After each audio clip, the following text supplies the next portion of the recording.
राधे राधे। आप सब में स्थित परमात्मा को प्रणाम करके आज मैं श्रीमद् भागवत महापुराण के तृतीय स्कंध के 16वां चैप्टर 16वां अध्याय का पाठ हम प्रारंभ करेंगे। जय विजय का वैकुंठ से पतन।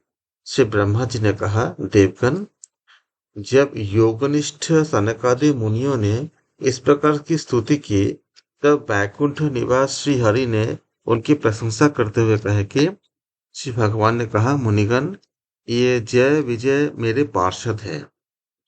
इन्होंने मेरी कुछ भी परवाह न करके आपका बहुत बड़ा अपराध किया है। आप लोग भी मेरे अनुगत भक्त हैं, अतः इस प्रकार मेरी ही अवज्ञा करने के कारण आपने इन्हें जो दंड दिए हैं वह मुझे भी अभिमत है। ब्राह्मण मेरे परम आराध्य है। मेरे अनुचरों के द्वारा आप लोगों का जो तिरस्कार हुआ है उसे मैं अपना ही किया हुआ मानता हूँ। इसलिए मैं आप लोगों से प्रसन्नता की भिक्षा मांगता हूँ। सेवकों के अपराध करने पर संसार उनके स्वामी का ही नाम लेता है। वह अपयश उसकी कीर्ति को इस प्रकार दूषित कर देता है जैसे त्वचा को चर्म रोग। मेरे निर्मल सुयश सुधा में गोता लगाने से चांडाल पर्यंत सारा जगत तुरंत पवित्र हो जाता है। इसलिए मैं विकुंठ कहलाता हूँ, किंतु यह पवित्र कीर्ति मुझे आप लोगों से ही प्राप्त हुई है। इसलिए जो कोई आपके विरुद्ध आचरण करेगा, वह मेरी भुजा ही क्यों न हो, मैं उसे तुरंत काट डालूंगा। आप लोगों की सेवा करने से ही मेरे चरण रज को ऐसी पवित्रता प्राप्त हुई है कि वह सारे पापों को तत्काल नष्ट कर देती है, और मुझे ऐसा सुंदर स्वभाव मिला है कि मेरे उदासीन रहने पर भी लक्ष्मी जी मुझे एक क्षण के लिए भी नहीं छोड़ती। यद्यपि इन्हीं के लेश मात्र कृपा कटाक्ष के लिए अन्य ब्रह्मादि देवता नाना नाना प्रकार के नियमों एवं एवं व्रतों का पालन करते हैं, जो अपने संपूर्ण कर्मफल मुझे अर्पण कर सदा संतुष्ट रहते हैं, वे निष्काम ब्राह्मण ग्रास ग्रास पर तृप्त होते हुए घी से तरह तरह के पकवानों का जब भोजन करते हैं, तब उनके मुख से मैं जैसा तृप्त होता हूँ, ऐसा यज्ञ में अग्नि रूप मुख से यजमान की दी हुई आहुतियों को ग्रहण करके, कहीं जब हम आहुतियां दी जाती है तो आहुतियों को ग्रहण करके नहीं होता, ऐसा मुझे तृप्ति मिलती है। योग माया का अखंड और असीम ऐश्वर्य मेरे लिए मेरे अधीन है, तथा मेरे चरण मेरे जो चरण है मेरे चरणों का मेरे चरणों चरण जो जो मेरे आप जो पूरा विश्व को जो पवित्र करता है, ऐसे चरणोदक रूपिणी गंगा जी चंद्रमा को मस्तक पर धारण करने वाले भगवान शंकर के सहित समस्त लोगों को पवित्र करती है। ऐसा परम पवित्र और परमेश्वर होकर भी मैं जिनकी पवित्र चरण रज को अपने मुकुट पर धारण करता हूँ, मेरे उन ब्राह्मणों के कर्म को कौन नहीं सहन करेगा। ब्राह्मण, दूध देने वाली गौवे, अनाथ प्राणी, ये मेरे शरीर है। पापों के द्वारा विवेक दृष्टि नष्ट हो जाने के कारण जो लोग इन्हें मुझसे खिन्न समझते हैं, उन्हें मेरे द्वारा नियुक्त यमराज के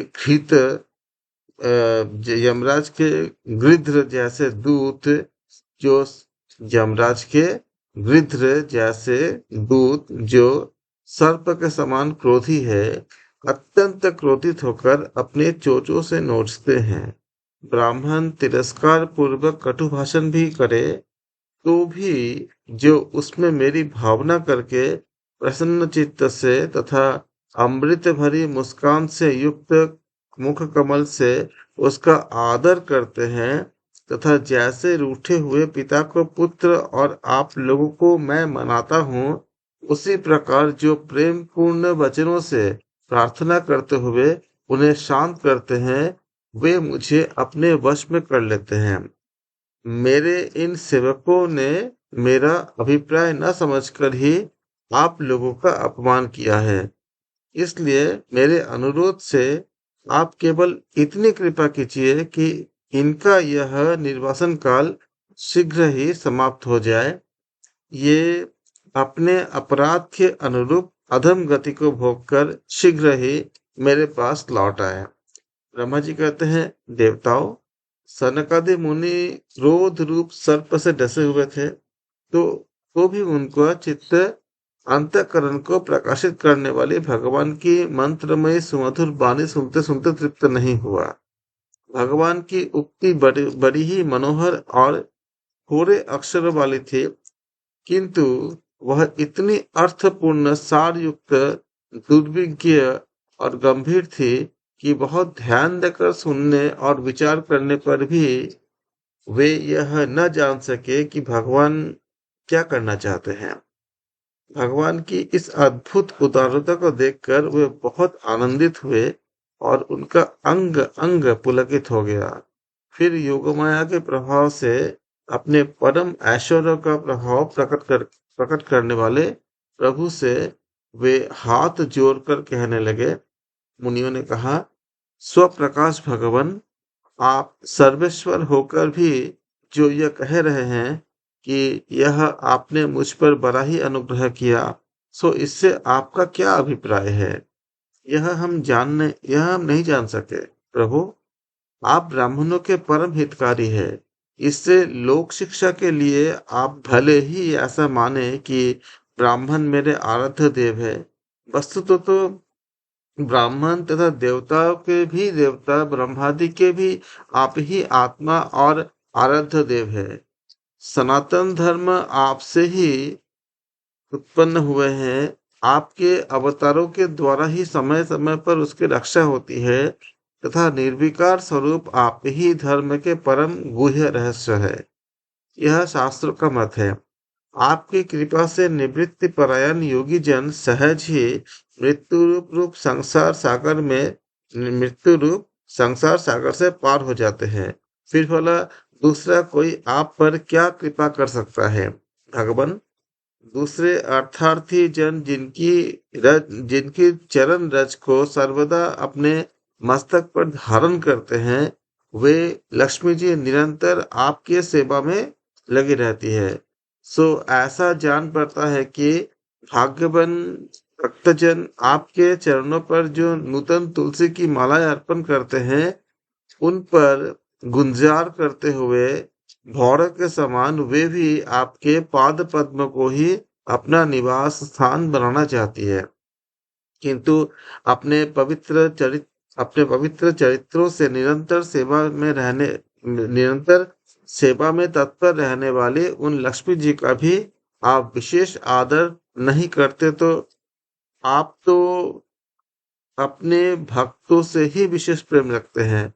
आप स्वयं ही संपूर्ण भजनीय गुणों के आश्रय है।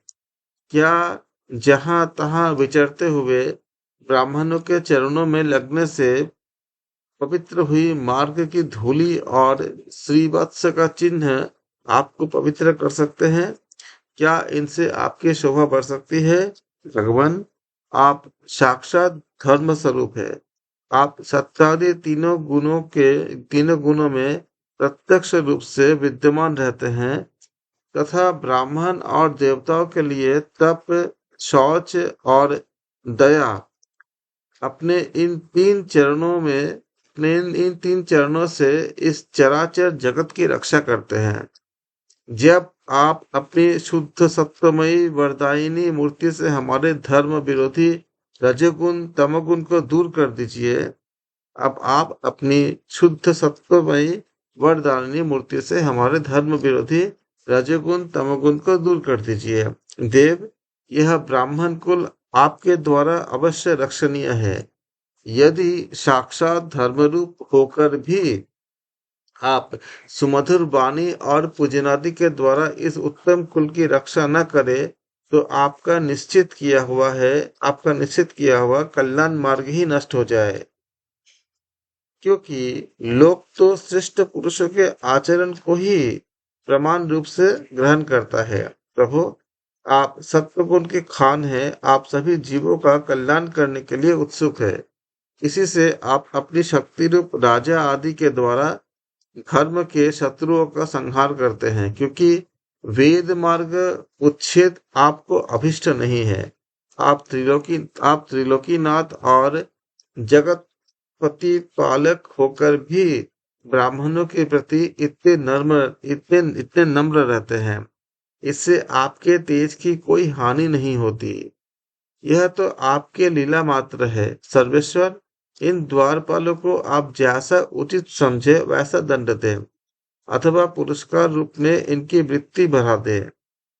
हम निष्कपट भाव से सब प्रकार आपसे सहमत है, अथवा हमने आपके इन निरपराध अनुचरों को श्राप दिया है, इसके लिए हम ही को उचित दंड दे, हमें वह भी सहर्ष स्वीकार है।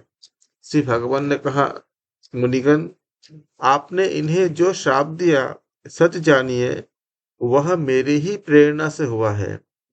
अब ये शीघ्र ही दैत्य योनि को प्राप्त होंगे और वहां क्रोध वेश से बढ़ी हुई एकाग्रता के कारण सुदृढ़ योग संपन्न होकर फिर जल्दी ही मेरे पास लौट आएंगे।